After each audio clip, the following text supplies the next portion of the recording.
kesempatan saat ini saya akan menjelaskan mengenai anatomi di sistem urinaria atau sistem perkemihan. Jadi akan ada 4 topik yang akan dibahas, yaitu saya bagi berdasarkan organ-organ di sistem urinaria. Dan ini diurutkan dari yang paling atas, mulai urin itu diproduksi sampai ke saluran akhir pengeluarannya.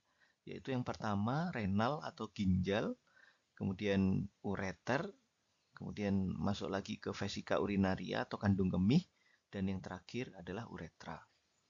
Jadi untuk sistem urinaria ini nanti akan saya jelaskan untuk jenis berdasarkan jenis kelaminnya juga. Jadi pada laki-laki seperti apa, pada perempuan seperti apa.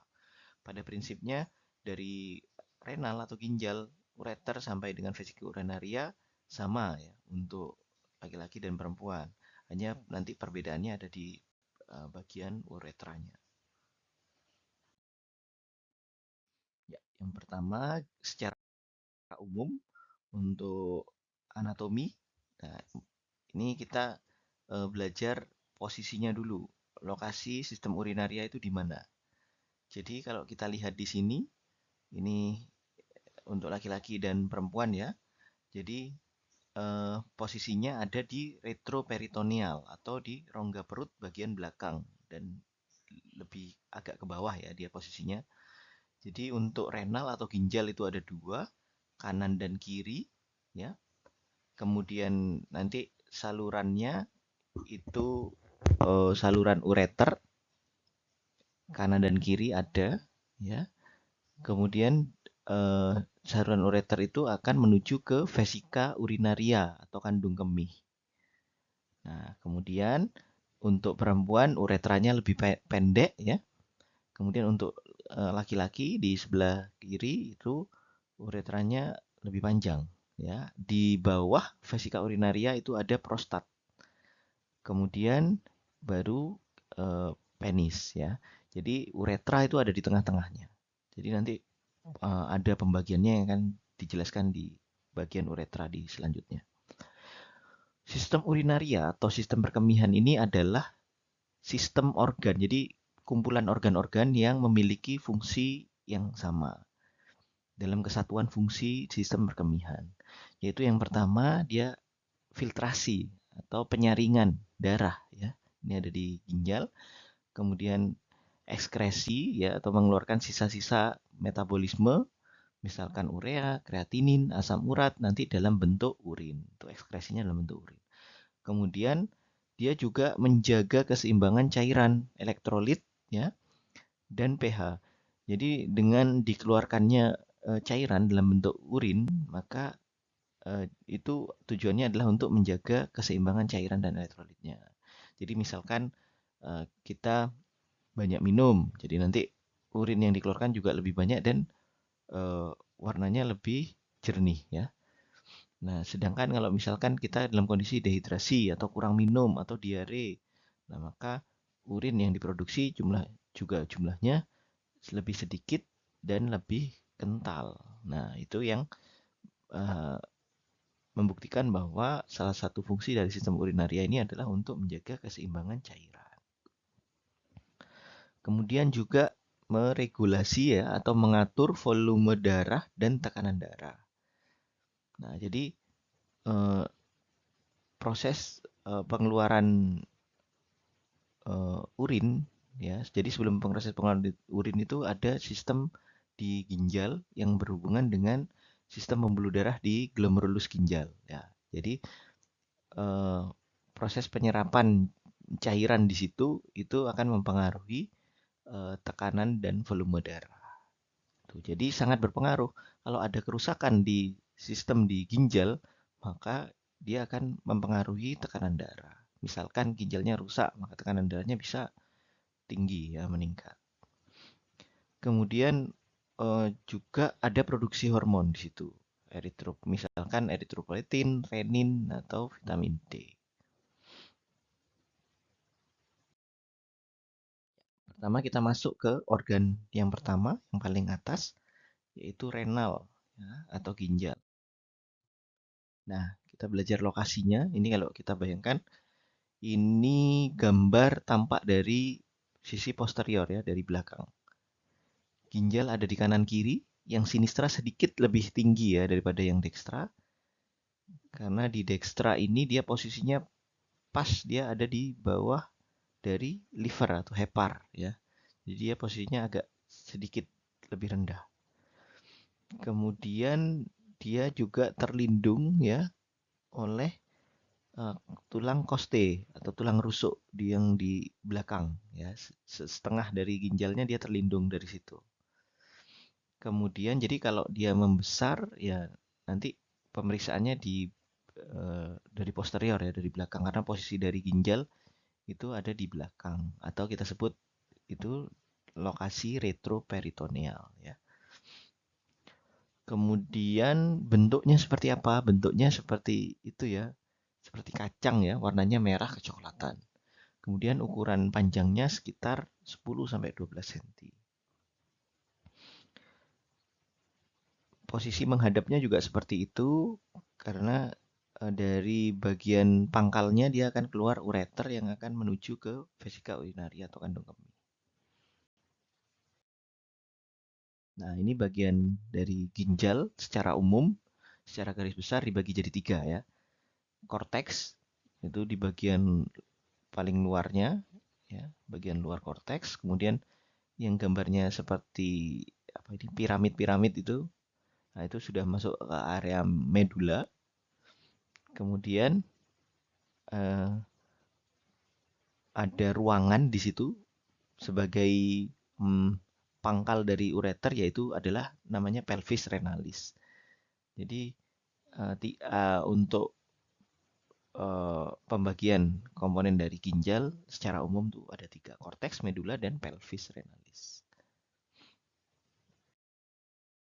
Nah, ini uh, jadi di ginjal itu sangat berhubungan dengan sistem, ini kan sistem urinaria. Jadi ginjal ini sangat berhubungan dengan sistem kardiovaskuler karena dia yang berperan juga dalam pengaturan volume dan tekanan darah. Nah, ini pembuluh darah besarnya adalah ada arteri renalis dan vena renalis. Kemudian dia akan bercabang kecil-kecil masuk ke dalam renal piramid ya. Renal piramid, kemudian dia menuju ke atas itu yang kecil-kecil. Nah, itu di situ fungsi penting uh, pengaturan tekanan darah dan volume darah ada di situ, di area korteks. Nah, kemudian kita masuk lebih detail ke bagian dalam, yaitu nefron. Nefron itu adalah unit struktural dan fungsional dari ginjal ya. Nah, dia kalau kita bayangkan dulu gambar yang di sebelah kanan itu adalah posisinya ada di yang dilingkari yang di sebelah kiri. Nah, jadi sebagian itu korteks dan sebagian lagi itu bagian medula. Hmm, ini untuk di bagian medula itu isinya ada glomerulus ya. Jadi arteri renalis masuk, dia bercabang kecil-kecil, pembuluh darah sangat kecil ada di dalam glomerulus. Ya, di dalam sini yang ada proses nanti filtrasi. Ya. Kemudian um, dia akan keluar ya, pembuluh darahnya keluar, keluar, kemudian dia akan ada di sela-sela tubulus ya. Nama tubulusnya yaitu tubulus convoluted atau contortus ya, proximal, dan tubulus convoluted contortus distal. Ya. Nah, untuk glomerulus itu ini dilapisi oleh kapsul ya, namanya kapsula Bowman ya, kapsul glomerulus. Kemudian urin itu di sini kan ada filtrasi ya, proses filtrasi dari pembuluh darah yang kecil di dalam glomerulus dengan ruangan yang ada di dalam glomerulus ini. Kemudian urin dia akan menuju ke tubulus convoluted atau contortus proximal ya. Di sini. Nah, dia akan terjadi proses nanti reabsorpsi ke dalam pembuluh darah kecil di sekitarnya. Kemudian turun ke bawah. Nah, ini di bagian bawah ini adalah area medula. Nah, medula itu dia masuk ke namanya lengkung Henle. Lengkung Henle ya, di sini. Di sini terus dia akan naik lagi. Nah, naik masuk ke tubulus convoluted atau contortus distal. Nah, di sini akan terjadi proses reabsorpsi lagi. Kemudian masuk ke saluran. Ductus itu artinya saluran atau pipa ya. Ductus collecting atau collectivus. Ini ukurannya lebih besar, dia akan menuju ke pelvis renalis kemudian ke ureter. Nah, jadi terdiri secara umum nefron itu terdiri dari glomerulus ya, tubulus convoluted contortus proximal dan distal, kemudian lengkung Henle dan ductus collecting atau collectivus. Ya. Ada 3 fungsi pentingnya di sini. Yang pertama filtrasi atau penyaringan ya, kemudian reabsorpsi ya. Reabsorb itu artinya penyerapan kembali, zat-zatnya diserap kembali. Kemudian ada proses sekresi ya di sini. Nah, ini berhubungan dengan yang tadi proses pembentukan urin ya. Jadi untuk filtrasi itu ada di glomerulus. Filtrasi itu adalah apa? Dia perpindahan zat dari darah ya. Dari tadi arteri renalis terus masuk ke pembuluh darah yang kecil aferen arterior aferen ini masuk terus ada proses perpindahan. Ya, kurang lebih seperti di paru-paru juga dia akan eh, disaring lagi zat-zat yang masih bermanfaat dia akan disaring dan masuk lagi ke pembuluh darah. Untuk zat yang perlu dikeluarkan dia akan air dan zat yang perlu dikeluarkan dia akan dikeluarkan di celah glomerulus ini menuju ke PCT ini proximal tubulus convoluted proximal ya masuk ke sini. Nah kemudian di tubulus-tubulus ini akan terjadi proses reabsorpsi. Reabsorpsi itu maksudnya perpindahan zat ya dari tubulus diserap lagi ke darah. Jadi dia di sini sudah ada disaring, nanti yang apa zat yang cairan yang keluar di sini itu masih di kira-kira yang masih bermanfaat dia akan ditarik lagi ke pembuluh darah. Nah, nah sebagian yang memang tidak dipakai dia akan mengalir terus ke ini lengkung Henle ya tadi, kemudian ke tubulus distal, tubulus convoluted distal, dia akan terjadi proses reabsorpsi lagi ya. Kemudian selain penyerapan kembali, dia akan ada proses namanya sekresi di tubulus. Nah, sekresi itu kebalikannya, dia perpindahan zat dari darah ke dalam cairan tubulus. Jadi misalkan hormon-hormon, dia dikeluarkan dari aliran darah masuk ke aliran urin, ya. Jadi ada yang diserap dari tubulus ini ke dalam darah dan juga ada yang dari darah ke tubulus. Kemudian dikeluarkan lewat ductus collectivus ke ureter dan jadi urin. Nah, ini proses pembentukan urin ada di ginjal. Ya, kemudian kita masuk ke bagian bawahnya, ureter ya. Ginjal ada dua ya, kanan dan kiri. Kemudian ureter itu ada di sini. Jadi ukurannya agak besar di pangkal, kemudian tipis sekali ya. Sangat tipis ureter ini kanan dan kiri. Ya, ini sempit ukurannya, panjangnya sekitar 25 sampai 30 cm untuk mencapai vesika urinaria. Ya. Ini fungsinya adalah dia saluran aja, dia mengalirkan urin dari ginjal tadi yang sudah diproduksi di ginjal ke tempat penampungannya yaitu di vesika urinaria atau kandung kemihnya. Nah, untuk ureter ini ya, dia akan jadi ini pembuluh darah besar ya. Kemarin kita sudah belajar aorta dan vena ya, aorta abdominalis di sini. Kemudian ada arteri iliaka. Nah, dia akan berada di bersinggungan dengan arteri iliaka ini. Nah, jadi posisinya agak menekuk di sini. Kemudian masuk ke bawah, lurus lagi, dia akan mengecil dan agak menekuk di muara ke kandung kemihnya. Nah, jadi kalau kita pernah mendengar, jadi ini ada proses penyempitan di sini.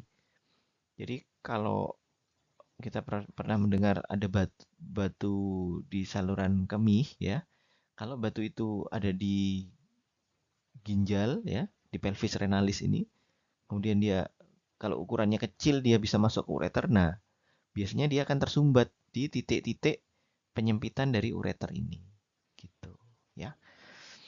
Kemudian untuk dindingnya, ini kan tipis sekali. Ini kalau dipotong dilihat di mikroskop, dindingnya itu terdiri dari ya pertama ada lapisan-lapisannya ya. Cuma di sini ada otot polos ya.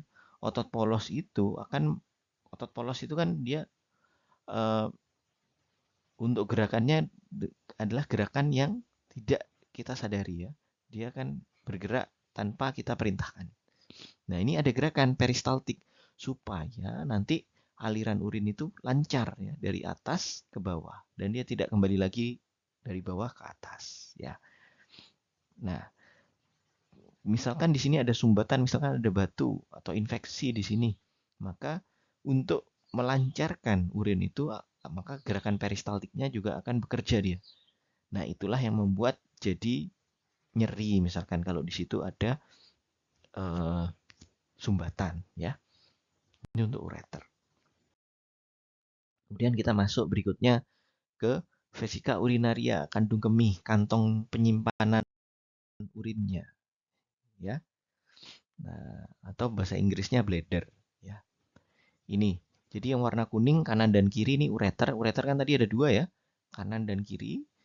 Nah, dia masuk ke bagian belakang atau posteriornya, kanan dan kiri. Di sini ada lubangnya yang disebut dengan orifisium ureter ya, kanan dan kiri. Ada dua. Masuk ke sini. Kemudian eh, untuk lapisan apa? Vesika urinaria ini dia juga ada otot polosnya ya, namanya otot detrusor ya.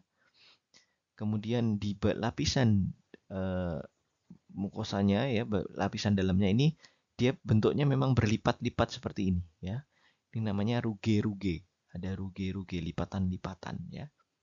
Kemudian ada saluran keluarnya. Dari penampungan ini dia akan keluar ke uretra ya. Ini saluran ini namanya saluran uretra. Nah, jadi untuk saluran masuk dan saluran keluarnya ini kalau kita lihat dia akan membentuk sebuah segitiga ya, namanya trigonum vesica. Nah, ini eh, sangat penting ya untuk proses sensor pengeluaran dari urin. Untuk di dekat orifisium uretra interna ini ada sphincter ya, namanya sphincter uretra interna ya. Kemudian ini, oh ya ini gambarnya ini untuk laki-laki ya, karena dia ada prostat ya. Kemudian di bagian bawah dari prostat itu adalah sphincter uretra externa ya. Jadi eh, jadi sphincternya ada dua. Jadi kalau misalkan itu kenapa kita ototnya juga ada otot polos ya, dan ada otot yang eh, otot lurik ya, yang bisa kita sadari itu kenapa kita masih misalkan vesika urinaria ini sudah hampir penuh atau penuh ya, kadang-kadang kan kita masih bisa ya menahan untuk tidak buang air kecil ya, tidak buang air kecil. Nah itu karena masih ada sphincternya. Nah kalau ada gangguan di sphincter ini maka kita tidak bisa lagi menahan ya. Jadi begitu ada urin masuk di vesika urinaria dia akan langsung keluar. Itu tidak bisa ditahan lagi karena ada kerusakan di sphincter uretranya. Nah, kemudian ya ini adalah suatu kantong ya, bentuknya seperti kantong. Kemudian sebagai tempat penyimpanan urin sementara ya, kapasitasnya sekian, 400 sampai 600 ml. Nah, kita masuk ke bagian terakhir, yaitu uretra. Nah, uretra itu adalah saluran keluarnya dari vesika urinaria. Nah, ini saya bagi dua karena beda ya uretra pada perempuan dan pada laki-laki. Terus jangan terbalik. Kalau ureter itu dari ginjal, ureter ya, terus vesika urinaria baru uretra ya. Nah, untuk perempuan ini pendek ya, lebih pendek, ada uretra proksimal dan uretra distal. Panjangnya hanya sekitar 4 cm. Ini adalah saluran terakhir dari pengeluaran urinnya. Nah, posisinya di sini, di bagian dasar dari vesika urinaria. Nah, ini untuk uretra pada laki-laki. Nah, panjangnya lebih panjang kalau tadi yang perempuan 4 cm, untuk yang laki-laki panjangnya sekitar 20 cm. Ya. Ini juga berperan dalam fungsinya dalam sistem reproduksi pria, ya, karena dia akan disalurkan dari testis, kemudian apa, vas deferens dia, terus vesika seminalis juga dia saluran keluarnya ujungnya juga ada di uretra. Jadi dia saluran gabungan ya di sistem urinaria juga ya untuk menerima aliran urin dari vesika urinaria, dari sistem reproduksi juga iya ya. Dikeluarkannya lewat uretra juga. Kemudian kalau kita lihat posisinya ya, dia ada di dasar dari vesika urinaria. Kemudian masuk ke dalam. Nah, ini kita dibagi-bagi ya. Yang pertama dari atas ya. Uretra yang lokasinya ada di bagian tengah dari prostat itu namanya uretra pars prostatica. Kemudian di sini ada membran ya. Itu namanya tipis ya. Itu namanya di sini namanya uretra pars membranous. Kemudian dia akan masuk ke dalam di pangkal sini ya, di tikungan ini ya, dia ada namanya uretra pars bulbous atau bulbar di sini. Kemudian dimasuk ke area penis, di sini ada uretra pars cavernosum ya atau penil di sini. Kemudian di bagian ujung, di bagian apa, area gland penis ya, dia memang agak membesar saluran uretranya, ini yang disebut sebagai fossa navicularis ya. Kemudian di luar sini ada orifisium uretra externa ya atau pintu keluarnya. Gitu. Ya. Jadi tadi sudah ada 4 sistem ya, empat organ di sistem urinaria, mulai dari renal, ginjal, kemudian ureter, vesika urinaria, dan yang terakhir uretra. Jadi itu sudah saya jelaskan semua tentang anatominya, mulai dari atas sampai bawah. Semoga bermanfaat. Terima kasih.